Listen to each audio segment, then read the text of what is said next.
नमस्कार, मेरा नाम है डॉक्टर रुद्रमान और मैं हूं आपका जानकार ओरल हेल्थ चैनल के माध्यम से आज हम बात करने वाले हैं कि स्टैटिन्स और पेरिडोन्टल इन्फ्लेमेशन यानी कि कोलेस्ट्रॉल लोअरिंग ड्रग्स और पेरिडोन्टल इन्फ्लेमेशन या गम डिजीज में कोई रिलेशन है कि नहीं। तो शुरू करें।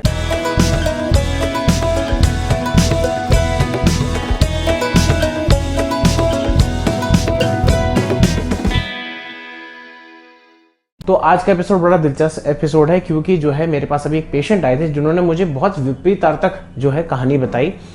उनको जो है मायोकार्डियल इन्फेक्शन हुआ था थोड़े साल पहले और उसके बाद उनकी कोलेस्ट्रॉल लोअरिंग ड्रग्स की स्टैटिन्स की थेरेपी चलने लगी थी। बट सबसे अजीब चीज़ मुझे जो लगी वो था, उन्होंने बताया कि उनके स्टैटिन्स के ट्रीटमेंट शुरू होने के बाद जो है उनके बॉडी में काफ़ी इफेक्ट्स आने शुरू हुए, स्पेशली अराउंड गम डिजीज। तो मुझे लगा कि मुझे इस बारे में रिसर्च करनी चाहिए क्योंकि ये बड़ा आउटलियर केस था हमारे लिए। हालांकि हमने उनका पेरिडोन्टल ट्रीटमेंट कर दिया, वो काफ़ी हद तक रिलीफ में है, लेकिन मुझे अब एक चीज़ समझ में आई कि हमें जो है इस बारे में थोड़ा सा डीप डाइव करना ज़रूरी है कि स्टैटिन्स और गम डिजीज का क्या रिलेशन है। तो देखिए, स्टैटिन्स जो होते हैं ये एक टाइप के ड्रग्स होते हैं जो कोलेस्ट्रॉल लोअरिंग ड्रग्स होते हैं, यानी कि लिपिड लोअरिंग ड्रग्स होते हैं। आपके कोलेस्ट्रॉल दो तीन टाइप के होते हैं। एक होता है एलडीएल लो डेंसिटी लाइपोप्रोटीन, एक होता है एचडीएल हाई डेंसिटी लाइपोप्रोटीन, एक होता है VLDL very low density lipoprotein और ट्राइग्लिसराइड्स।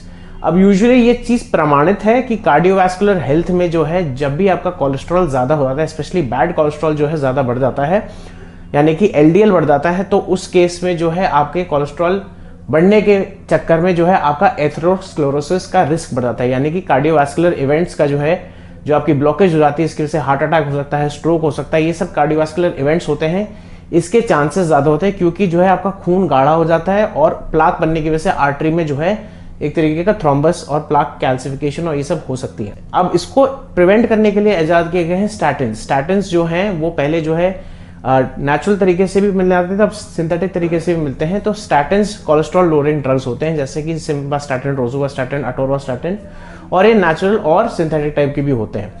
तो अब जो है वो केस की वजह से मुझे प्रेरणा मिली कि मैं इसमें थोड़ा सा डीप डाइव करता हूँ। हालांकि वो केस के हिसाब से हम ये समझ सकते हैं कि उनके केस में कुछ विपरीतार्थक चला था, क्योंकि जितनी बॉडी ऑफ एविडेंस और रिसर्च मैंने अपने एंड पे की है, बैक एंड पे, उसमें यही लिखा है कि स्टैटिन्स का जो है कंट्रीब्यूशन गम डिजीज में बेटर रहता है, एक कंट्रीब्यूटरी हेल्दी इफेक्ट होता है।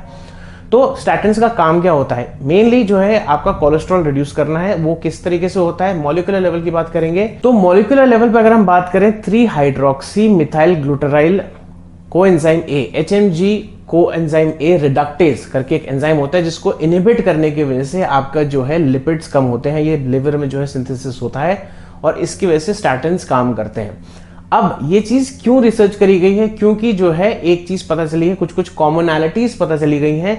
एथेरोस्क्लेरोसिस यानी कि जो हार्ट की डिजीज होती है, जो प्लाक फॉर्मेशन होता है, एंड जो आपका जो है पेरिडोन्टल डिजीज है, उसमें जो है एक चीज कॉमन होती है, इसको हम बोलते हैं कोलेस्ट्रॉल। कोलेस्ट्रॉल आर्टरीज में भी पाया जाता है और कोलेस्ट्रॉल जो है आपका पेरियोडोंटल एरियाज या पेरियापाइकल एरियाज, जो दांत के नीचे वाले और सराउंडिंग एरियाज हैं, वहां पे भी फाउंड आउट हुए गए हैं गम डिजीज वाले टिश्यूज में। तो डेफिनेटली हम इस एंगल से भी सोचना चाहते हैं। हालांकि ये बहुत मोलिकुलर अप्रोच है क्योंकि कुछ कॉमनैलिटीज हैं। इनके जो पाथवे हैं वो इन्फ्लेमेशन, क्रॉनिक इन्फ्लेमेशन की वजह से जाते हैं।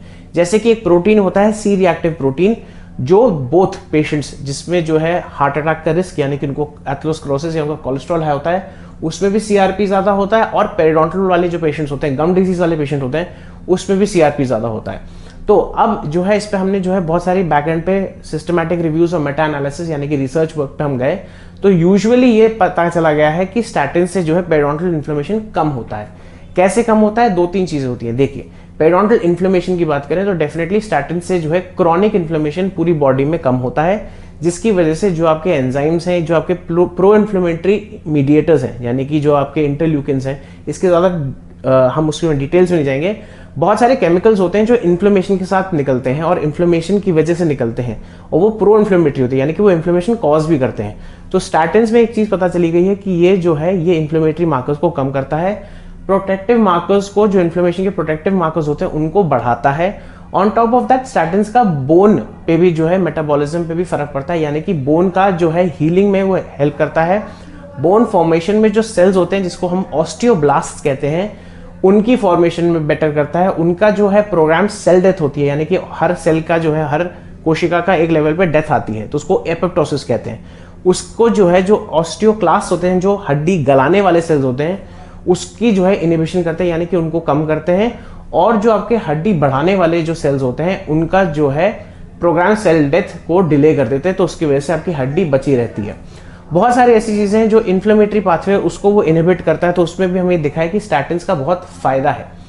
अब जो मेन बात हम करें, एज अ लेमैन की बात करें, तो उसमें क्या फर्क पड़ता है। देखिए, अगर हम स्टैटिन्स की बात करें तो स्टैटिन्स जो है आपका कोलेस्ट्रॉल कम करेंगे, और on top of that pro inflammatory mediators और मार्कर्स हैं वो कम करेंगे।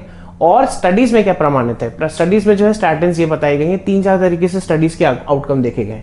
या तो उसको नॉन सर्जिकल पेरिडोंटल थेरेपी, यानी कि जो स्केलिंग और रूट प्लेनिंग, हम जो दांतों की सफाई करते हैं, उसमें स्टैटिन्स को लोकली डाला जाता है, या सिस्टमिक तरीके से स्टैटिन्स को डाला जाता है। और हर जगह दिखा है कि उन सबके जो स्कोर्स थे, जो पेशेंट्स जिनको पायरिया की समस्या थी, उनको जब स्टैटिन डिलीवर किए एक्सपेरिमेंटल मॉडल में या कोई स्टडी के आधार पे, तो उनमें दिखा कि उनमें जो है बेटर जो है रिकवरी थी from the inflammation of gum disease.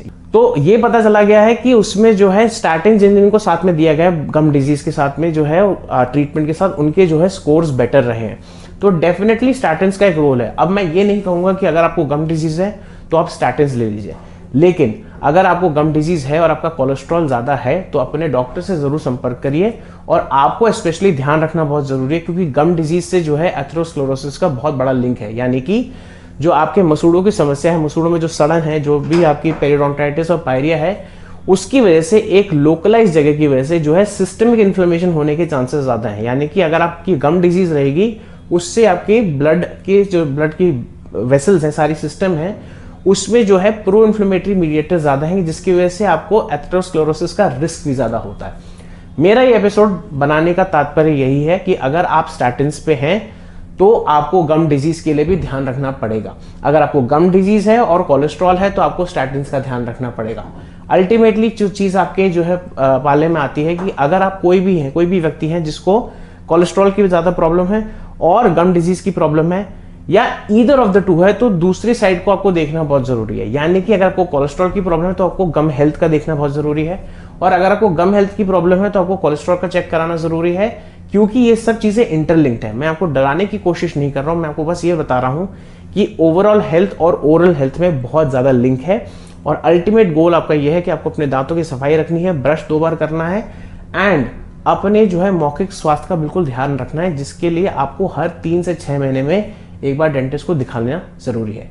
तो ये था आज का episode. Please like share subscribe करिए, बेल आइकन को दबाना ना भूलिए ताकि आपको इंपॉर्टेंट अपडेट्स मिल जाएं।